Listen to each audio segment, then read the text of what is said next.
3 sorties et 2 entrées avec le maintien de l'ossature de l'équipe précédente. C'est ce qu'on peut retenir du premier gouvernement de Talon 2. Mais ce qui retient et focalise les attentions, c'est la suppression du ministère de la Communication. Le chef de l'État n'a pas manqué de donner les motivations d'une telle décision qui étonne tout de même. À quoi doit-on s'attendre et quelles sont les implications d'une telle décision? C'est le seul sujet au menu de cette émission, de ce premier numéro de Cogito, une émission au cours de laquelle notre consultant opine et décrypte l'actualité nationale. Nous avons donc dans ce studio Basile Thibozo, consultant média, directeur général du groupe de presse Le Challenge et ancien président du CNPA Bénin. Il est également actuel président de la PADEMO Bénin. Alors, bonjour Basile Thibozo et bienvenue à vous pour ce premier numéro de Cogito. Bonjour, aujourd'hui c'est un plaisir. Voilà, vous avez suivi l'actualité comme tout le monde. Le président a formé son premier gouvernement. Les médias n'ont plus de ministère de tutelle. Alain Okoula est parti avec le ministère de la Communication.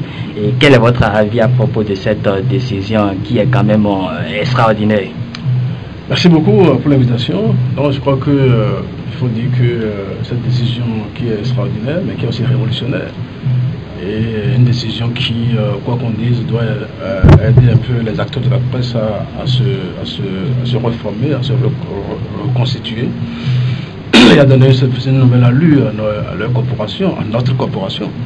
C'est pourquoi le départ d'Alain Okoula, qui a sonné le glas aussi, le départ du ministère de la Communication, ne doit pas être une sorte de deuil, ou plutôt une réjouissance à laquelle les acteurs des médias doivent essayer de participer en essayant de capitaliser cette décision qui a été prise par le chef de l'État, à savoir que désormais il faut que tout le monde se lance dans la bataille pour que la presse puisse retrouver sa noblesse, bien sûr, et acquérir disons, la notabilité normale qui est la sienne et qui malheureusement a disparu depuis un certain nombre d'années. Exactement. Voilà. Maintenant, a priori, quelles seront les premières actions qui seront menées, disons, dans ce projet qui tient au chef de l'État? Parce qu'il a, je crois qu'il est intervenu sur une chaîne de télévision et quand on suit un peu sa logique, c'est qu'il a voulu séparer la communication de la propagande. Maintenant, qu'est-ce qui va être fait quand même pour l'aboutissement de ce projet-là? Non, je crois quand même qu'il y a 3 directions dans lesquelles désormais la presse doit s'éclater. Notamment au niveau de la HAC, comme il a dit, au niveau du ministère du numérique, comme il a dit, et au niveau du ministère des Finances, comme il a dit, c'est-à-dire que ce ministère-là qui se fragmente en 3, la poste doit aller aux finances, certainement. Eh bien, l'administration ancienne qui était celle de la ministère de la Communication ira au numérique, certainement. Et puis, le grand nombre des médias ira au niveau de la HAC. Alors, ce qu'on peut espérer tout de suite, face à cette beauté, c'est que désormais la HAC doit être plus confortée, puisque déjà traditionnellement, la HAC joue déjà le rôle à la fois de régulation des médias déjà. Disons, les 90% des acteurs de presse ont comme répondant essentiel la HAC. Vous savez que les radios, les télévisions dans leur existence n'existent que par le biais des conventions qui signent avec la HAC. Les télévisions existent que par le biais des conventions qu'elles signent avec la HAC. La presse écrite n'existe que par la HAC à travers disons, l'autorisation par la HAC des journaux ayant une licence légale sur la disposition de la loi 2015 portant contre l'information de la communication. Exactement.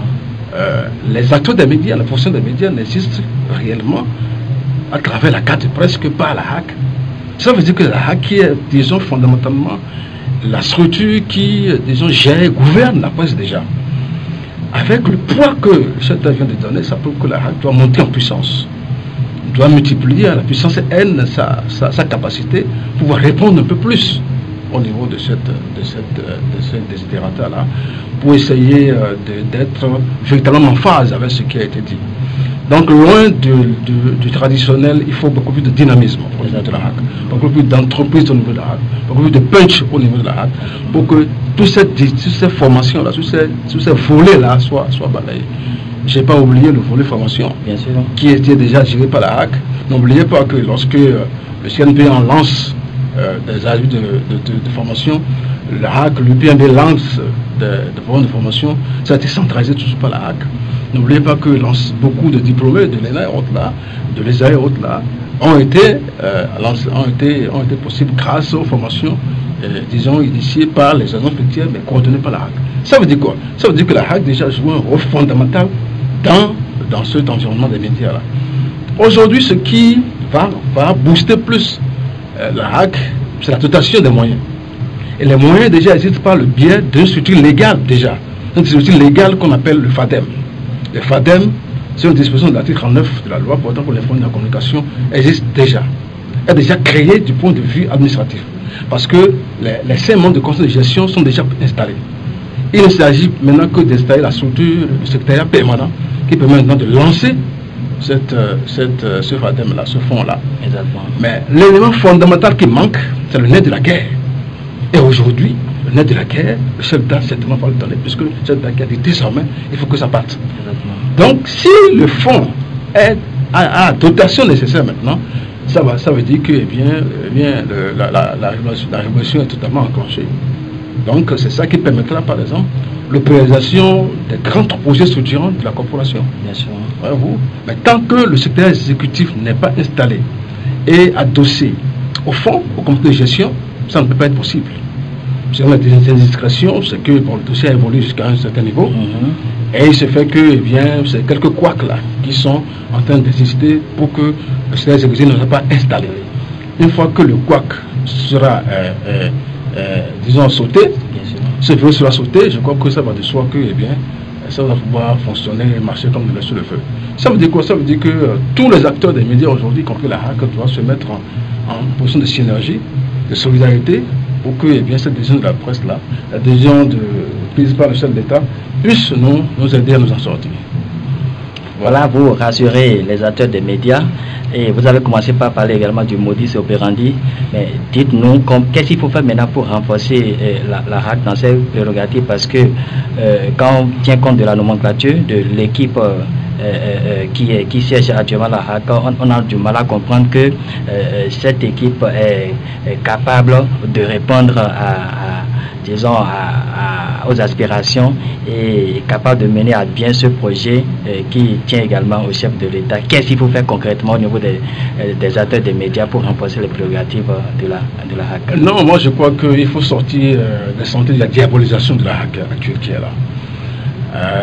La HAC est capable. Les hommes sont capables lorsqu'on les met en situation. Bien sûr. Les hommes sont capables lorsqu'on les donne les moyens. Elles sont capables lorsqu'on les mène à la table de négociation, de discussion. Elles sont capables lorsqu'on les considère, on les respecte.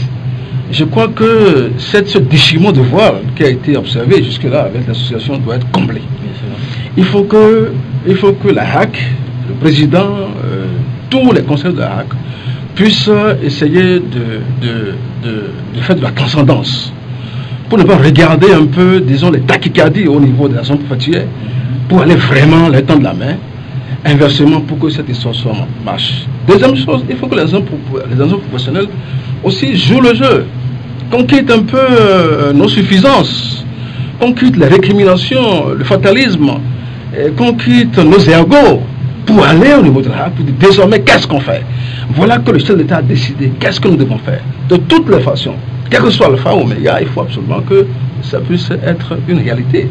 C'est-à-dire que le nécessaire dialogue doit exister. La nécessaire compréhension doit exister.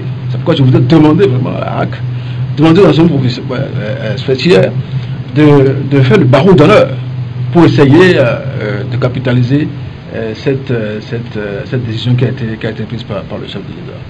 Voilà, faire le barreau d'honneur.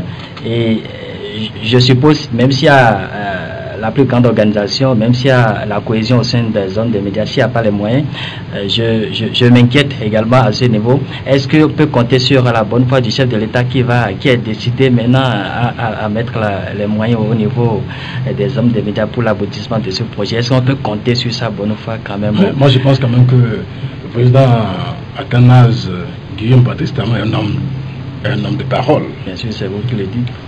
Non, c'est pas moi qui le dis, c'est la vérité. C'est la constance qu'on observe depuis 5 ans déjà au moins. C'est un homme, quand il dit, il le fait. Il a dit, je crois qu'il l'a fait. Il va le faire. Et je n'ai pas de doute par rapport à ça. Mais en face, il faudrait que les artistes de la média puissent monter une sorte de cohésion générale pour faire des propositions concrètes en ce qu'il a dit. Exactement. Monsieur le Président, vous avez dit telle chose, le ministère de la Commission n'existe plus, etc. Vous avez voulu que nous revoyions nous-mêmes. Exactement. On s'est revu, on s'est vu, on a défini une plateforme d'action par rapport aux médias. Et c'est ça qui va essayer de pacter le chef d'État. Quand c'est comme ça, inévitablement, le chef d'État doit mettre des moyens. Parce que lui aussi, il a dit tout le temps qu'aujourd'hui, le peuple béninois a les moyens de son action, de ses actions. Et pendant longtemps, la presse a été, disons, pas le parent pauvre, mais la structure, disons, le domaine le plus résilient de la rupture. Et aujourd'hui, désormais, il n'y a plus de propagande. Allons-y, je crois qu'il faut qu'on saute sur l'occasion. Concrètement, ça veut dire quoi? Ça veut dire quoi? Que le CNPA, que l'UPMB doit se voir et arrêter une plateforme programmatique des actions en lien avec le CNPA pour arrêter les grands projets structurants de notre corporation. Grands projets structurants de notre corporation stipule quoi? Stipule que, eh bien, c'est tout ce que nous savons déjà. La régie publicitaire, la médiamétrie, l'imprimerie nationale, etc., etc. La fiscalité des médias, telle que arrêtée par la disposition de l'article 40 du Code de l'information et de la communication, qui est des facilités à accorder au niveau du CLA, la mise en place de grands groupes de presse. Exactement. Parce que 200 organes de presse, 100 organes de presse, 150 organes de presse, ça n'importe quoi. Combien de gens lisent aujourd'hui? La réforme fondamentale, c'est ça qu'on doit pouvoir le faire. Quand on va devant le chef de l'État pour dire, désormais, nous allons réfléchir aux grands groupes de presse, il peut critiquer en bien. Nous allons réfléchir à mettre sur pied une imprimerie nationale pour la presse écrite, il peut critiquer. Nous allons réfléchir, nous avons décidé de mettre sur pied une centrale d'achat des intrants pour la presse en général, il peut que réagir. Nous avons décidé de faire un certain nombre de choses, il peut que réagir. Nous avons décidé de mettre sur pied une registre publicitaire, une médiamétrie nationale, il peut que réagir en bien. Et pour ça, qu'est-ce qu'il faut faire? Il faut mettre les moyens. Les moyens sont gérés par qui? Par le fonds d'appui des médias déjà, qui est une structure qui est installée.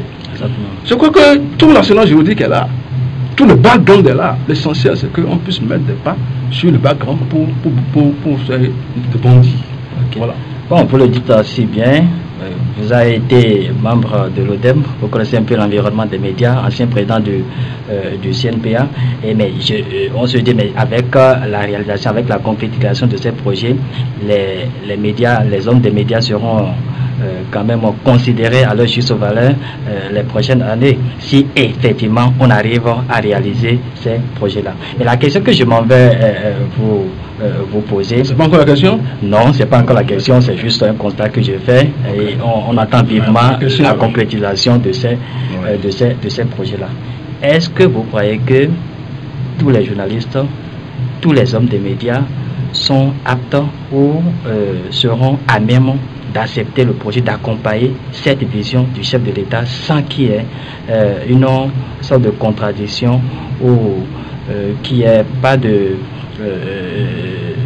d'antagonisme dans la démarche? Non, moi je ne pense pas. Parce que pourquoi? Aujourd'hui, l'ensemble des projets des médias est regroupé au niveau de ce qu'on appelle l'UPMB. Bien sûr. Point. Qui les représente? L'ensemble des patrons de presse est représenté par une société qu'on appelle CNPA, qui les représente.